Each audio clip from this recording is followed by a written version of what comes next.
Hello friends, आज के इस वीडियो में आप सभी का स्वागत है और हम लोग देखने जा रहे हैं क्या मैथ का 5 का दम। और ये बेहतरीन सेशन आपका चलने वाला है जिसमें 5 बेहतरीन प्रश्न मैं कराने जा रहा हूं। आपके प्रीवियस ईयर में पूछा हुआ प्रश्न जो 2018 के एग्जाम में एएलपी टेक्नीशियन आरआर विजयी एनटीपीसी में पूछा हुआ प्रश्न है, जो मैं यहाँ पे लेके आया हूँ। किस तरह का सवाल आता है उसको हम लोग कैसे आसानी तरीका से बनाएंगे। चलिए सीधे के सीधे प्रश्न की ओर हम लोग बढ़ते हैं। और क्या आज का सबसे पहला सवाल है, ये देखिए। आज का सबसे पहला सवाल बहुत ही मजेदार है। और यदि संख्या x 3 4 5 1 है, 3 से विभाजित है, जहां x एक अंक है, तो x के सभी संभव मानों का योग क्या होगा।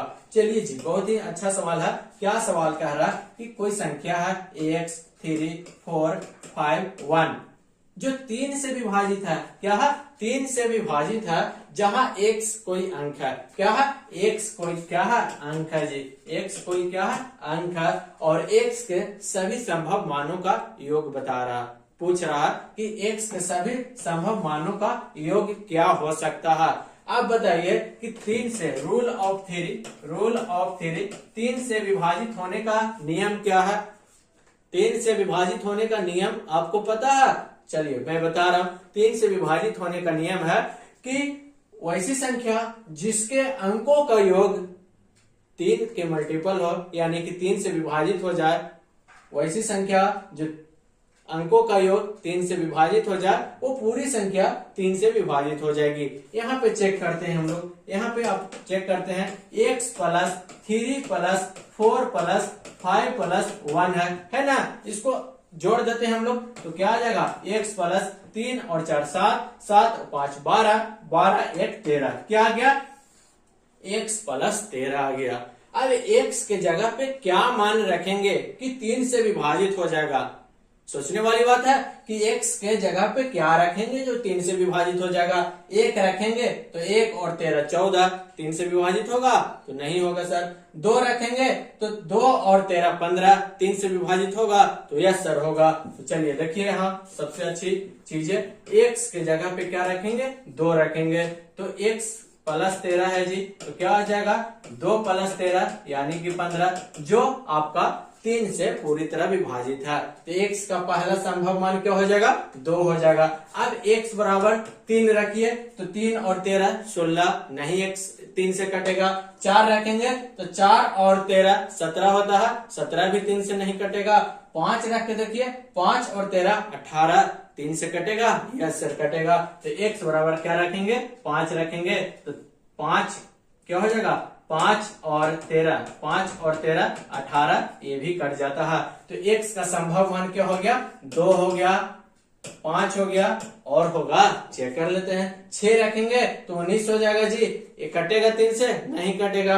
7 रखेंगे तो 20 हो जाएगा, 7 और 13 20, कटेगा 3 से? तो नहीं कटेगा। 8 रख के देखते हैं, तो 8 और 13 21 होता है, यानी कि 3 से कटता है ये भी। तो x बराबर क्या रखेंगे? 8 रखेंगे, यानी कि 8 और प्लस 13 क्या? 21, यानी कि ये भी 3 से कटता है। तो x का संभव मान क्या हो गया? 2 हो गया, 5 हो गया, अगला क्या हो गया? 8 हो गया, और भी होगा, चेक कर लीजिए। 9 रखेंगे तो 9 और 13 22, 3 से नहीं कटता है। 10 रख सकते हैं? तो नहीं। क्या रखना है?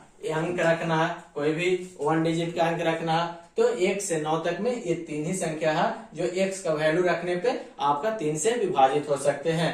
तो x के सभी संभव मानों का योग पूछ रहा, तो सभी का योग निकाल दीजिए। तो 2 प्लस 5 प्लस 8 कितना हो जाएगा? टोटल क्या हो गया? 15 हो जाएगा। Option A is the correct answer. आप इस तरह से आसानी तरीका से सवाल लगा सकते हो एग्जाम में।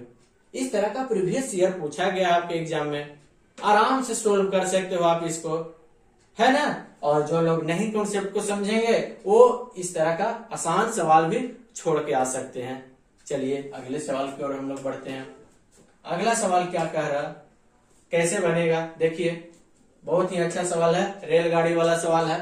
एक ट्रेन 140 मीटर लंबे प्लेटफॉर्म को 15 सेकंड में पार कर रहा, और दूसरा ट्रेन 180 मीटर प्लेटफॉर्म को 17 सेकंड में पार कर रहा, तो ट्रेन की रफ्तार क्या है? ये सवाल पूछ रहा। चलिए आप सभी लोग जानते हैं क्या? चाल बराबर क्या जानते हैं? दूरी बटा समय।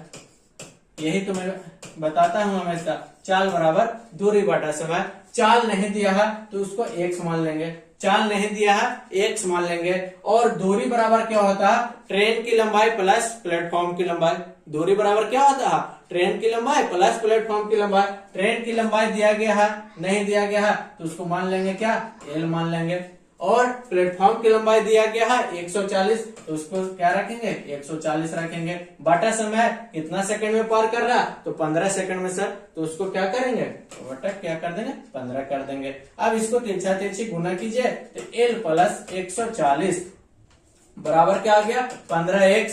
इसको फर्स्ट मान लीजिए। और दूसरा आपको क्या करना है, उसी तरह से दूसरा में क्या करना है, उसी तरह से चाल बराबर दूरी बटा समय। दूरी बटा समय यानी कि ट्रेन की लंबाई प्लस प्लेटफॉर्म की लंबाई। प्लेटफॉर्म की लंबाई 180 है, बटा समय कितना है, 17। इसको भी तिरछा तिरछी गुना कर लेंगे तो l प्लस 180 बराबर क्या आ गया, 17x। इसको दूसरा समीकरण मान लेंगे। अब फर्स्ट और सेकंड से इसको यहाँ पे लिख दीजिए, 180 बराबर क्या आ गया, 17x, ये सेकंड समीकरण। अब इसको क्या करेंगे, घटा देंगे। क्या करेंगे, घटा देंगे। तो एक क्या हो जाएगा, आपका कट जाएगा, प्लस माइनस खत्म।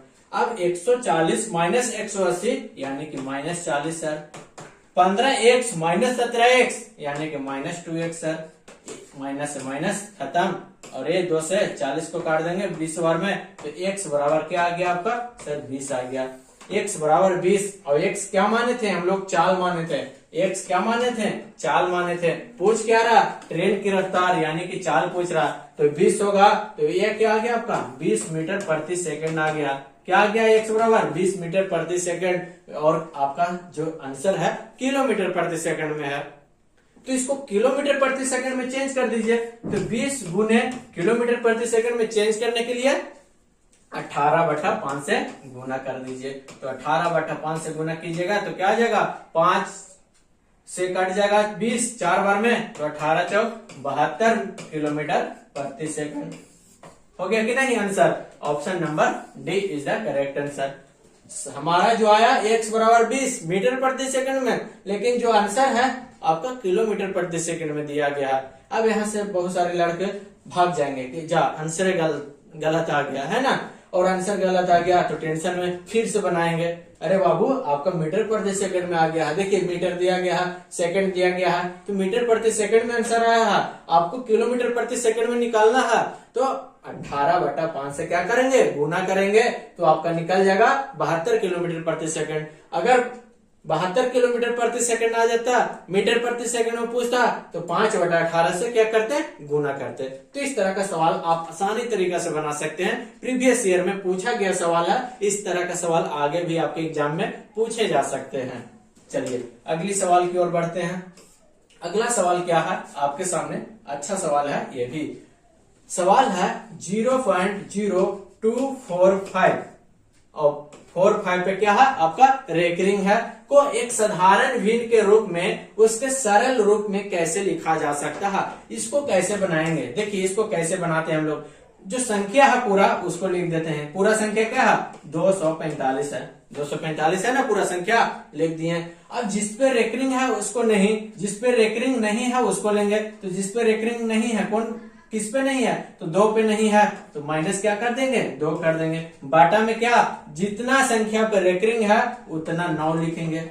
जितना संख्या पे रेकरिंग है उतना 9 लिखेंगे, और जितना संख्या पे रेकरिंग नहीं है उतना 0 लिखेंगे। बात समझ में आई। चलिए अब हो गया क्या, 243 बटा क्या आ गया आपका 9900। इसको काट दीजिए 9 से, तो 9 से काटिएगा तो क्या आ जाएगा 27, और इसको 9 से काटिएगा तो 1100। क्या आ गया आपका 27 बटा 1100 आ गया। Option A is the correct answer. हो गया कि नहीं। अब इस तरह का सवाल देखिए, रेकरिंग का कुछ और मैं देता हूं। यहाँ रहा 34 है जी, और दोनों पर रेकरिंग है। इसको कैसे बनाएंगे, इसका क्या आ जाएगा 34 बटा, और जितना पे रेकरिंग है उतना 9, यानी कि 34 बटा 99। अगर एक और क्वेश्चन है, 245 और 45 पे रेकरिंग है, तो क्या हो जाएगा, अब 245 माइनस 2 क्योंकि इस पे रेकरिंग नहीं है इसीलिए उसको घटा देंगे। बाटा में क्या, जितना पे रेकरिंग है उतना 9 और जिसको पे रेकरिंग नहीं है तो 0। ये क्या आ गया 243 बटा 990। काटना है तो काट दीजिए, नहीं तो छोड़ दीजिए। इस तरह का सवाल आपका सिंपल सवाल था, और सिंपल सवाल भी कुछ लोग गलती कर देते हैं, इसीलिए मुझे बताना पड़ा। आराम से कर सकते हो, ऐसा प्रश्न प्रीवियस ईयर में पूछा हुआ था। ठीक है, अगला सवाल की ओर बढ़ते हैं। अगला सवाल आपके सामने ये रहा, एकादश भुज में विकर्णों की संख्या क्या होगी। विकर्ण की संख्या अगर पूछ दे निकालने के लिए तो एक फॉर्मूला होता है n इंटू n माइनस 3 बटा 2। ये विकर्ण की संख्या निकाल के आ जाएगा। तो n बराबर रख लीजिए, एकादश भुज मीन्स क्या होता है, एकादश भुज मीन्स 11, इसीलिए n बराबर क्या आ गया 11 आ गया। तो n बराबर 11 यानी कि 11 गुने 11 माइनस 3 यानी कि 8 बटा में क्या आ जाएगा 2, और 2 को 8 से काट दीजिए, 8 को 4 बार में तो 11 चौको 44। ऑप्शन क्या हो गया आपका सही 44, यानी कि option number D is the correct answer. तो इस तरह का सवाल आप आराम से कर सकते हो, बिल्कुल आराम से, क्योंकि हम जो बता रहे हैं आराम से बता रहे हैं, सिंपल लैंग्वेज में बता रहे हैं, ताकि हर एक स्टूडेंट को समझ में आ जाए। आप प्रैक्टिस कीजिए, खूब सारा प्रैक्टिस कीजिए, आप आराम से इस तरह का सवाल बना सकते हो। सारा का सारा सवाल आपका प्रीवियस ईयर का पूछा हुआ है।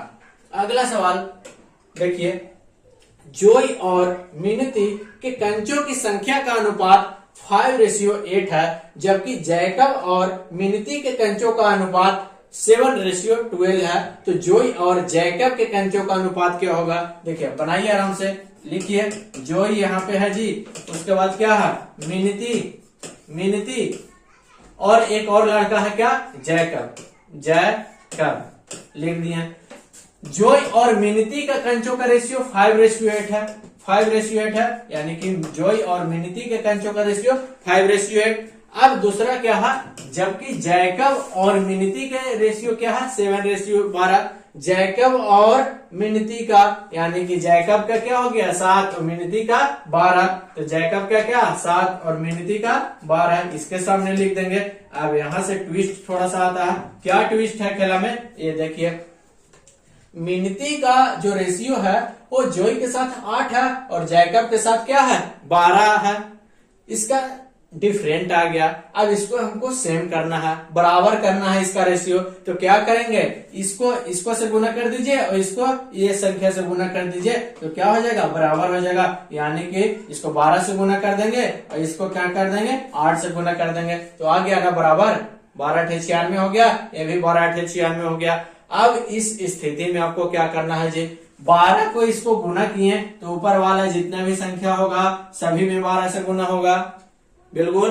और इसको 8 से गुना किए तो नीचे वाला जितना भी संख्या है उसमें 8 से गुना होगा। ये बात आपको समझ में आई। चलिए अब क्या करना है, 12 में सभी से गुना होगा तो जोई का जो रेशियो आ गया 12×5=60 और मिनती का जो आ जाएगा 12×8=96 और जैकब का जो रेशियो आ जाएगा, यानी कि इसमें 8 से गुना होगा तो 8×7=56।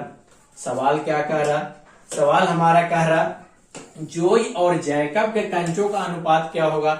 जोई और जैकब, जो यहाँ है जैकब यहाँ है, ये दोनों का रेशियो क्या होगा जी, तो इसका 60 है जोई का और जैकब का क्या है 56 है, और तो 60:56 आ गया। इसको काट देंगे हम लोग 4 से, तो 15×4=60 और इसको 4 से काट देंगे 14×4=56। जो रेशियो आ गया इन दोनों के बीच 15:14। Option D is the correct answer, है ना। बहुत ही आसानी तरीका से बन गया, बस आपको ध्यान से कॉन्सेप्ट से बनाना है।